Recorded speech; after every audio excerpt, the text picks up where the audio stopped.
Cold War was a period of conflict between two superpowers, namely the USSR and the USA, to uphold their economic, military, political, and ideological interests through proxy wars and other means all short of conventional warfare.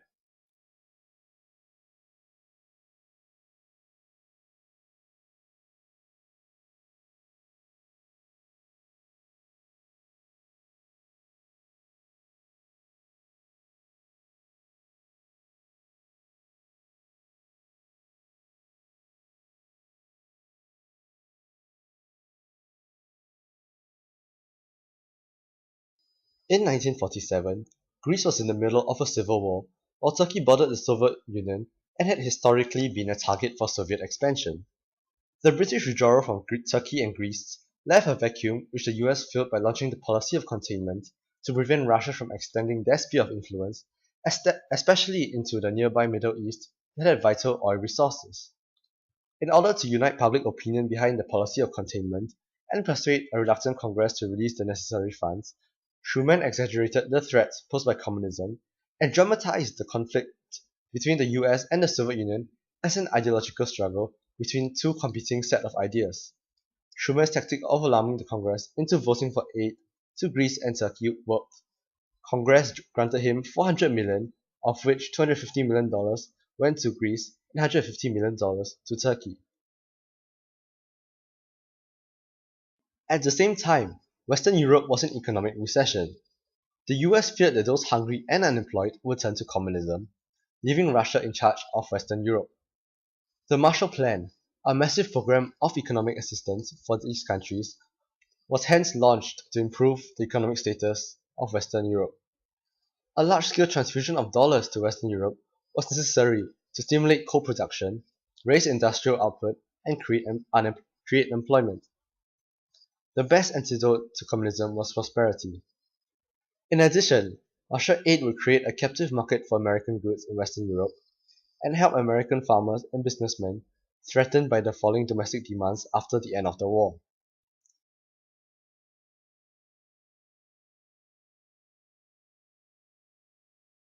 Russians, however, saw Marshall Aid as an attempt to create an American economic empire in Eastern Europe.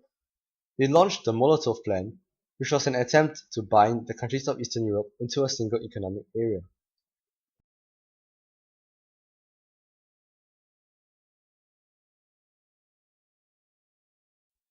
This divided Europe into two separate economic blocs and was the key indicator that cooperation between both superpowers was no longer possible.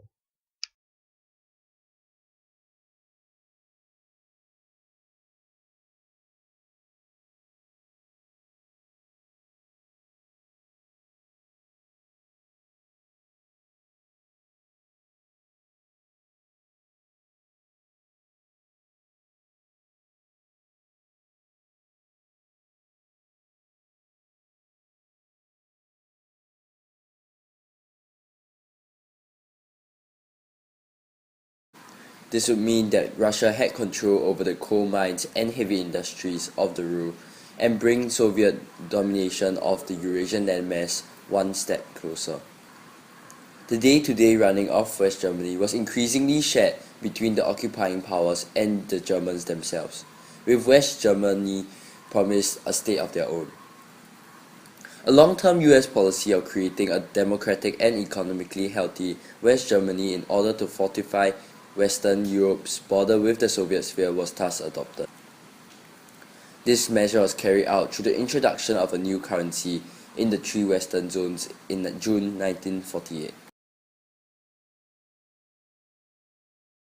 Stalin rightly interpreted the creation of a single currency as a signal for the establishment of a new Germany in the West. The Russians were horrified at the prospect of the recovery of the West German economy and possible German rearmament, which was technically forbidden under the Potsdam Agreements. The spectre of an economically strong and rearmed Germany revived fears of an invasion from the West and the Third World War.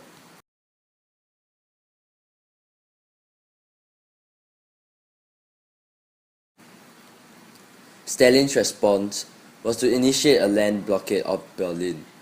He realized that Berlin was the most vulnerable point at which he could apply pressure on the Western powers. The former German capital lay deep within the Soviet occupation zone, which had been sealed off from the rest of Germany since 1946. US, French and British forces depended on Berlin for vital supplies which were delivered along road, rail and land corridors. In June 1948, Russia blocked the road and rail routes to Berlin.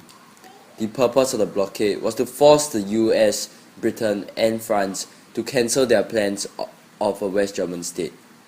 If that failed, the Russians could at least drive the Western powers out of Berlin.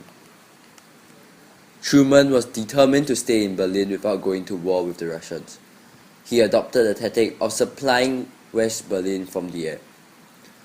During the resulting Berlin airlift, US and British planes delivered vital supplies of food and coal to 2.2 million West Berliners. Such an operation presented the dedication the US had towards the Germans, bringing about a successful and victorious operation. In May 1949, Stalin ended the blockade. This brought about the birth of a divided Germany. The blockade was followed closely by free elections to choose the first West German government and the birth of the Federal Republic of Germany in September 1949. The new West Germany was still not allowed an army, and US, British and French forces remained on German soil as a safeguard against German aggression, as well as against an invasion of Western Europe by the Soviets. In October 1949, the Soviet occupation zone became the German Democratic Republic. Stalin's hand had been forced by the US.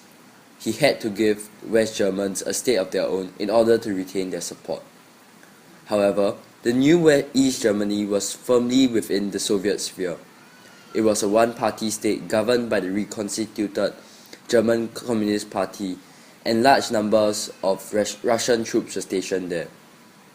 The partition of Germany therefore reflected the division of Europe as a whole. The Cold War meant that neither superpower could allow the whole of Germany to fall within the other's sphere of influence.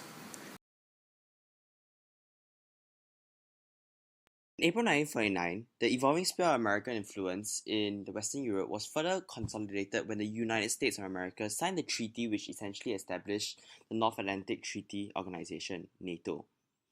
NATO was a military alliance between 12 states: the US, Canada, Britain, France, Belgium, Netherlands, Luxembourg, Italy, Portugal, Denmark, Norway, and Iceland. NATO adopted the principle of collective security, whereby an attack on one or more member states would be considered an attack on all member states, and this could be met with armed force.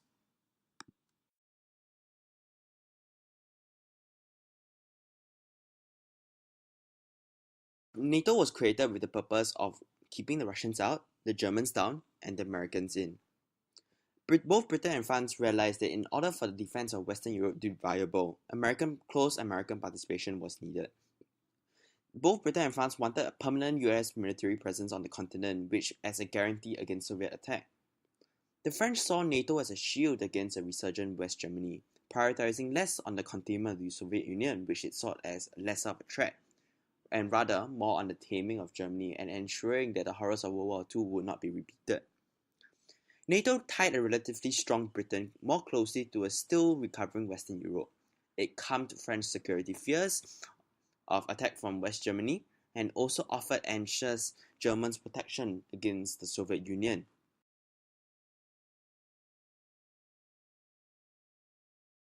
The creation of NATO drew the lines of the two ideological blocs extremely clearly. NATO further polarized Europe by dividing Europe into the pro-Soviet states and America's allies.